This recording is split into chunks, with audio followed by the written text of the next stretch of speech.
తెలుగు క్రైస్తవ సంఘాల పరిరక్షణ సమితి తరపున మరొకసారి అందరికీ హృదయపూర్వకమైన వందనాలు తెలియజేస్తున్నాం. పాలకొల్లో జరుగుతున్నటువంటి గలిబిలిని అనేక మంది దుర్బోధకులు వచ్చి పాలకొల్లు పట్టణాన్ని, అలాగే నరసాపురం డివిజన్లో ఉన్నటువంటి 9 మండలాల్లో ఉన్నటువంటి సేవకుల సంఘాలను గలిబిలి చేస్తున్న పరిస్థితిలో మరొక్కసారి ఇలా వీడియో ముఖంగా మీ అందరితో మాట్లాడటానికి మేము వచ్చాము.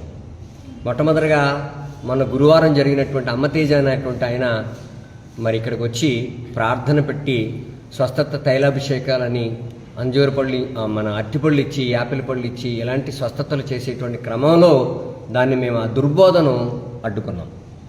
అలాగే రేపు 5వ తారీఖున ఇస్సాక్ గారు కూడా ఆ ప్రయత్నం చేస్తున్నారు, గతం నుంచి ఇక్కడ చేస్తున్నారు అడబాల గార్డెన్స్లో.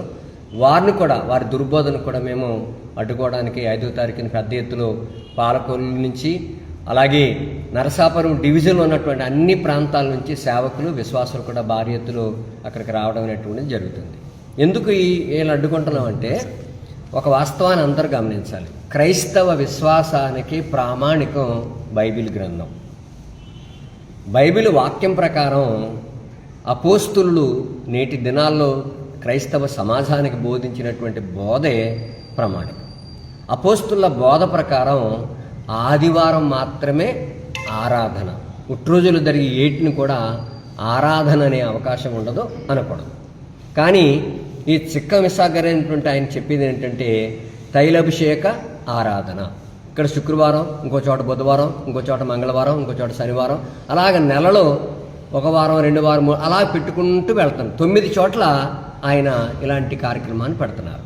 అంటే దీనివల్ల ఏంటి అంటే దుర్బోధ అంటే అసలు ఆదివారం కాకుండా ఉట్టి రోజుల్లో అనే దాన్ని ఆరాధన అనటమే పెద్ద దుర్బోధ, తప్పు, వాక్యానికి విరుద్ధమైనది. రెండవది, దీనివలన ఆదివారం సంఘాల్లో వెళ్ళేటువంటి విశ్వాసుల సంఖ్య గణనీయంగా తగ్గిపోతుంది. పర్వాలేదు, శుక్రవారం అక్కడికి వెళ్ళొచ్చు, గురువారం ఎక్కడికి వెళ్ళొచ్చు, మంగళవారం ఎక్కడికి వెళ్ళొచ్చు అనేటువంటి ధోరణికి సంఘ విశ్వాసులు అలవాటు పడే స్థితికి వచ్చారంటే దానికి కారణం ఈ దుర్బోధ. తర్వాత వీళ్ళు చేసేటువంటి ఈ దుర్బోధను అనేక అమాయకులు నమ్మి తైలాభిషేకాలని, స్వస్థవరాలని, వాగ్దానాలని, లేదా అట్టు పండిస్తాం, ఖర్జూరు పండిస్తాం, ఈ పండిస్తాం, ఆ పండిస్తామని జనాలను మభ్యపెట్టి గారడీ చేసి వారి వలన లాభాన్ని సంపాదించుకునే ప్రయత్నం చేస్తున్నారు తప్ప నిజంగా సత్యవాక్యాన్ని వీరు అందించట్లేదు. పాలకొల్లు పట్టణం, నరసాపురం డివిజన్లో ఉన్న వాళ్ళందరూ సేవకుల యొక్క వేదనది. కాబట్టి పాలకొల్లు పట్టణానికి కానీ, నరసాపురం డివిజన్లోని ఏ మండలానికైనా సత్య సువార్తను చెప్పడానికి ఏ సేవకులు వచ్చినా ప్రేమతో మేము ఆహ్వానిస్తాం, వారితో మేము కలిసి పనిచేస్తాం. వారిని చెప్పినటువంటి సత్యవాక్యాన్ని మేము కూడా నేర్చుకుని అనేకులకు బోధిస్తాం. సత్యవాక్యం చెప్పడం మానేసి కేవలం అబద్ధ బోధను, దుర్బోధను, మోసకరమైనటువంటి మాటలతో జనాలను మభ్య పెడుతున్నారనే ఉద్దేశంతోనే అమ్మతేజని అడ్డుకున్నాం. అదే ఉద్దేశంతో రేపు శుక్రవారం జరగబోయేటువంటి శుక్రవారం స్వస్థత తైలాభిషేక ఆరాధన అడ్డుకుంటున్నాము. అలాగే అంజూరు పండు ఏర్పాటు చేసి ఉంటే ఆరాధన కూడా అడ్డుకోవడం జరుగుతుందని ప్రేమతో మీకు విజ్ఞాపన చేస్తున్నారు. లోకలో నాన్ లోకలైనటువంటి తారతమ్యాలు, భేదాలు మాకు లేవు. తెలంగాణ నుంచి రావచ్చు, మహారాష్ట్ర నుంచి రావచ్చు, లేదా మద్రాసు నుంచి రావచ్చు, కేరళ నుంచి రావచ్చు, ఎన్ని ప్రాంతాల నుంచి అయినా ఇక్కడ వచ్చు సత్య సువార్తను బోధించవచ్చు. వేరే దేశాల నుంచి రావచ్చు. ఎందుకంటే పాలకొల్లు 250 సంవత్సరాల క్రితమే క్రైస్తవులు కలిగినటువంటి పాలకొల్లు పట్టణ పరిసర ప్రాంతాలు, నరసాపురం ప్రాంతాల్లో అనేక మంది వచ్చి సేవను బోధించారు. కాబట్టి ఈరోజు ఎంతగా ప్రబలింది. వారందరూ సత్యవాక్యం చెప్పారు. మేము స్వస్థలు చేద్దాం, మేము తైలాభిషేకాలు చేద్దాం, పళ్ళు ఇస్తాం, అట్టుపళ్ళు ఇస్తాం, తొక్కలు ఇస్తాం, తూలు ఇస్తాం అని చెప్పలేదు. ప్రకటించారు, వాక్యాన్ని బోధించారు, రక్షించారు. రక్షణ పొందాలంటే వాక్యాన్ని వినాలి, విశ్వసించాలి, మారు మనసు పొందాలి, ఒప్పుకోవాలి, బాప్తిసం పొందాలి. అది బైబిల్ చెప్తున్నటువంటి క్రమం, అపోస్తుల బోధలో ఉన్నటువంటి క్రమం. ఆదివారం మాత్రమే ఆరాధన. ఆరాధన అంటే దానికి ఒక క్రమం ఉంది, వాక్యం చెప్పింది. ఆదివారం జరిగించే దాన్ని ఆరాధన అంటారు. దానికి క్రమం తప్పకుండా ప్రతి విశ్వాసం వెళ్ళాలి.